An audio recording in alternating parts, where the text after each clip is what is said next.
खबर आपको बता दें, बड़ी जानकारी सामने आ रही है, बड़ी तस्वीर यहाँ पर विस्फोट ब्रेकिंग के माध्यम से आपको दे दे। भीषण तनाव के बीच इस वक्त की सबसे बड़ी खबर, अमेरिकी सेंट्रल कमांड का बड़ा दावा सामने आया है। हॉर्मुज में 2 ईरानी ड्रोन मार गिराने का दावा। समुद्री यातायात के लिए खतरा बन रहे थे ये ड्रोन, और इसी को लेकर इंफॉर्मेशन इस वक्त सामने आ रही है। समुद्री यातायात के लिए सबसे बड़ा खतरा साबित हो रहे थे, बहुत डेंजरस। इस वजह से यहाँ ये तनाव की स्थिति, भीषण तनाव के बीच इस वक्त की सबसे बड़ी खबर, सेंट्रल कमांड का दावा अमेरिका की तरफ से किया गया है। और इस दावे में हॉर्मुज में 2 ईरानी ड्रोन जो है मार गिराने का जो दावा किया गया है, जिसके बाद हलचल और ज्यादा तेज होती हुई दिखाई दे रही है। अब ये दावा, इसमें हकीकत कितनी है, कितनी सच्चाई है, और क्या ये विध्वंसक रूप में एस्केलेट हो सकती है? भीषण हमले को लेकर के अमेरिकी सेंट्रल कमांड ने जो दावा किया है, क्या ये धरातल पर तबाही की वजह बनेगा? हॉर्मुज में 2 ईरानी ड्रोन्स मार गिराने का यह बड़ा दावा, आखिर कैसे हॉर्मुज की जो अभी शांति है, जो दिख रही है, उस शांति को भी इफेक्ट करने की कगार पर आगे बढ़ रहा है। भीषण तनाव के बीच इस वक्त की सबसे बड़ी खबर और एक और बड़ी जानकारी आप तक साझा कर दे। ईरान ने इराक के इरबिल में भारी तबाही मचाई है। ड्रोन हमले में वेयर हाउस तबाह होने का दावा किया गया है। सैटेलाइट तस्वीरें बाकायदे सामने आई है, जिसमें तबाही का पूरा मंजर दिखाई दिया है। हमले के बाद गोदाम की जगह सिर्फ मलबा नजर आया है, और हमले के बाद इमारत पूरी तरीके से मिटने का भी दावा किया गया। ये 2 बड़ी ब्रेकिंग्स इस वक्त जो मेरे इर्द गिर्द आप देख पा रहे होंगे। एक तरफ हॉर्मुज की शांति पर बड़ा प्रश्न, दूसरी तरफ हमले को लेकर के तस्वीर। एक तरफ आप देखेंगे हॉर्मुज की शांति, जिसको लेकर क्वेश्चन किया जा रहा है कि शांति टेम्पररी है, परमानेंट है, अभी सीजफायर बहरहाल जारी है। लेकिन इस बीच भी अमेरिकी सेंट्रल कमांड का यह दावा करना कि यहाँ पर हमले हुए हैं और हमले में ईरानी ड्रोन मार गिराए गए हैं, ये दिखाता है कि सीजफायर को लेकर प्रश्न क्यों खड़े हो रहे हैं। और दूसरी तरफ यहाँ इरबिल पर जो अटैक हुआ है, ईरान ने इराक के इरबिल पर जो अटैक किया है, इससे भारी तबाही देखने को मिली है। ड्रोन हमले में वेयर हाउस पूरी तरीके से तबाह हो चुका है, वो खंडर नुमा नजर आ रहा है। सैटेलाइट तस्वीरें बाकायदे सामने आई है, और इस हमले को दिखाती हुई, दर्शाती हुई ये तस्वीरें बानगी दे रही है कि हमला कितना ज्यादा घातक और कितना विध्वंसक था। वहां हमले के बाद की जो सैटेलाइट तस्वीरें सामने आई है, वेयर हाउस पूरी तरीके से राख में तब्दील दिखाई दिया है। ईरान के तरफ से जब ये हमले किए गए, एरबिल को टारगेट पर लिया गया। इस हमले के बाद की तस्वीर और इसके बाद जो प्रश्न है कि क्या अभी भी जो विश्व युद्ध का खतरा मंडरा रहा है, उसको लेकर के जो तस्वीर है वो और ज्यादा और आगे बढ़ती हुई 2 कदम आगे चल चुकी है। क्या बस 1 दिन की बात है और फिर 100 दिन, लेकिन ना तो ईरान चुका है और ना ही अमेरिका का दबाव कम हुआ है। खाड़ी के आसमान में फिर से बारूद की गंध इस वक्त देखने को मिल रही है। हॉर्मुज की बात करें तो हॉर्मुज के समुद्री रास्ते पर फिर से टकराव की आहट है, और दुनिया पूछ रही है क्या युद्ध विराम सिर्फ एक विराम था, एक पॉज मात्र था, या फिर किसी बड़े युद्ध की बड़ी तैयारी? क्योंकि अब अमेरिकी सेना ने दावा किया है, उसने हॉर्मुज के पास 2 ईरानी कामिकाज़े ड्रोन मार गिराए हैं। और दावा जब किया गया, इसके बाद अलग पहलू सामने आया। इस दावे ने एक बार फिर से मध्य पूर्व को युद्ध के मुहाने पर लाकर खड़ा कर दिया है। क्या ये तस्वीर और ज्यादा विध्वंसक होने वाली है, एस्केलेट होने वाली है? जल्दी से आपको एक रिपोर्ट दिखाते हैं।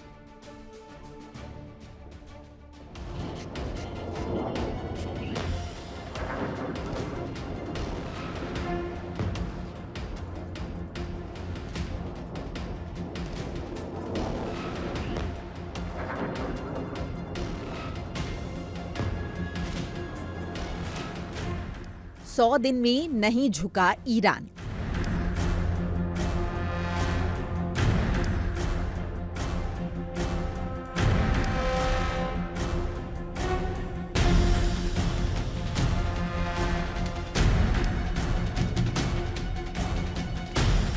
अमेरिका की ताकत बनाम ईरान का इरादा।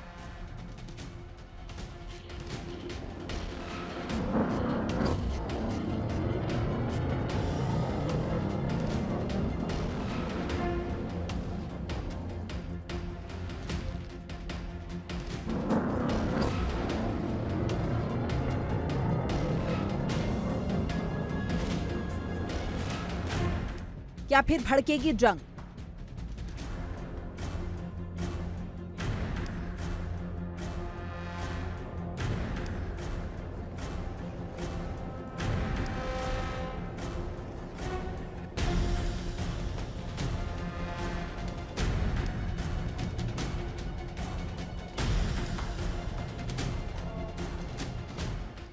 बस कुछ घंटों की बात है और फिर युद्ध भड़कने की आहट तेज होने वाली है।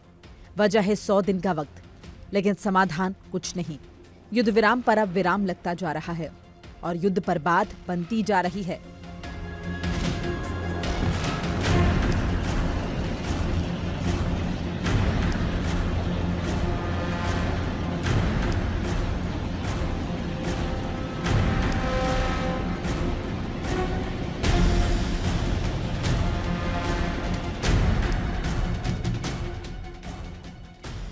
होर्मुज की खाड़ी दुनिया की ऊर्जा लाइफलाइन, जहां से गुजरने वाले तेल टैंकर पूरी दुनिया की अर्थव्यवस्था को चलाते हैं। उसी होर्मुज में अमेरिका ने दावा किया है कि उसने 2 ईरानी कामिकाजे ड्रोन को मार गिराया। सेंटकॉम का कहना है कि ड्रोन अंतर्राष्ट्रीय समुद्री यातायात के लिए खतरा बन रहे थे और अमेरिकी बल किसी भी खतरे का जवाब देने के लिए पूरी तरह तैयार हैं।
सेंटकॉम का बड़ा बयान, होर्मुज में 2 ईरानी ड्रोन मार गिराने का दावा, समुद्री यातायात को खतरा बताकर कार्रवाई, खाड़ी में फिर बढ़ा तनाव।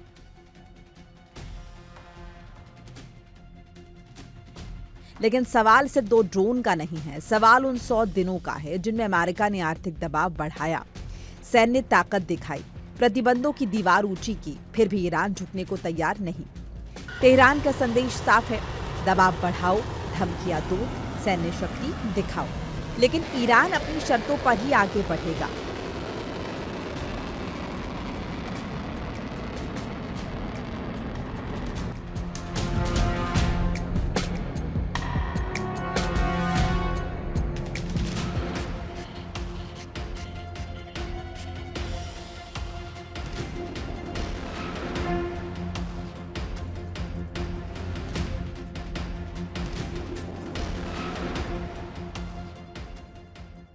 युद्ध विराम के बावजूद तनाव अभी खत्म नहीं हुआ।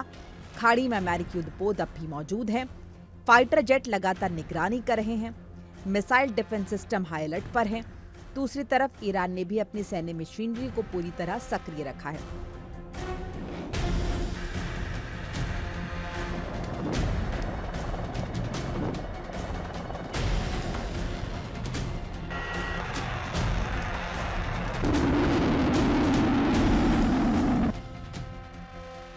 विश्लेषकों का मानना है कि सीजफायर के इन 100 दिनों में ईरान ने अपने नुकसान की भरपाई करने की कोशिश की, सैन्य ठिकानों को मजबूत किया है और संभावित संघर्ष के लिए खुद को तैयार रखा है।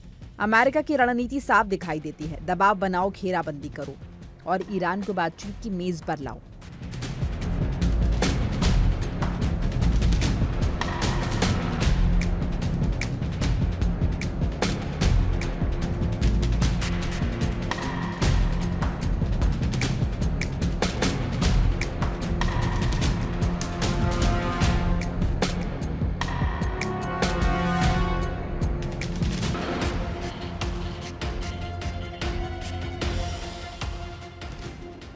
यही वजह कि वाशिंगटन अपनी सैन्य ताकत का लगातार प्रदर्शन कर रहा है। अमेरिकी विमान वाहक पोत, मिसाइल विध्वंसक जहाज और आधुनिक लड़ाकू विमान सब खाड़ी क्षेत्र में मौजूद हैं। संदेश सिर्फ एक, अगर जरूरत पड़ी तो अमेरिका हमला करने में देर नहीं करेगा।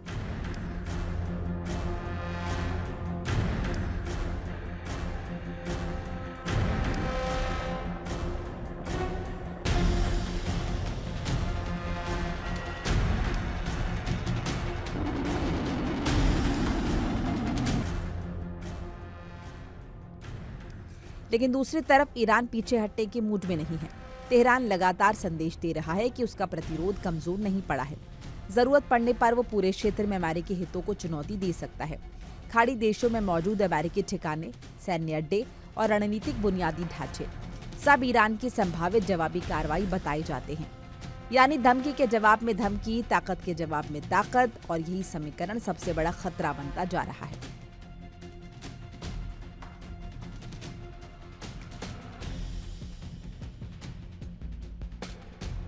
सबसे बड़ा डर क्या है? गलत आकलन, एक छोटी चूक, एक गलत संदेश या किसी सैन्य कार्रवाई की गलत व्याख्या, और पूरा मध्य पूर्व फिर युद्ध की आग में झुलस सकता है। इतिहास गवाह है, कई बार युद्ध योजनाओं से नहीं, गलतफहमियों से शुरू हुए हैं। और आज खाड़ी क्षेत्र उसी जोखिम के साए में खड़ा दिखाई देता है। इस बीच बैक चैनल बातचीत जारी है। पाकिस्तान, कतर और कुछ अन्य देश दोनों देशों के बीच संवाद बना रखने की कोशिश कर रहे हैं। अमेरिका और ईरान दोनों ने संकेत दिए हैं कि वो फिलहाल युद्ध दोबारा शुरू नहीं करना चाहते, लेकिन जमीन पर हालात कुछ और कहानी कहते हैं, जहां हर दिन नई सैन्य गतिविधियां, नए बयान और नए आरोप सामने आ रहे हैं। मामला सिर्फ अमेरिका और ईरान तक सीमित नहीं है। इस पूरे समीकरण में एक तीसरा खिलाड़ी है, इजराइल।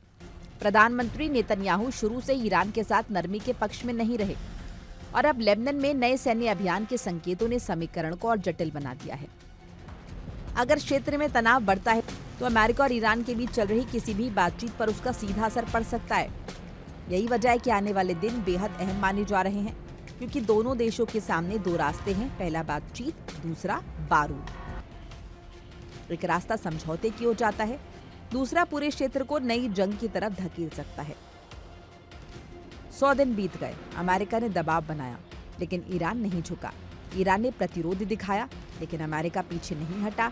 होर्मुज के ऊपर उड़ते ड्रोन, खाड़ी में तैनात युद्धपोत और बंद कमरों में चल रही कूटनीति, सब एक ही सवाल पूछ रहे हैं, क्या ये युद्ध विराम शांति की शुरुआत बनेगा या फिर किसी बड़े युद्ध का countdown? Bureau report, India daily. देखिए इंडिया डेली 24/7 अब आपके स्मार्ट टीवी पर। इंडिया डेली मौजूद है सभी डिजिटल प्लेटफॉर्म पर लाइव और लगातार। इंडिया डेली 24/7 हर दिन राष्ट्र को समर्पित।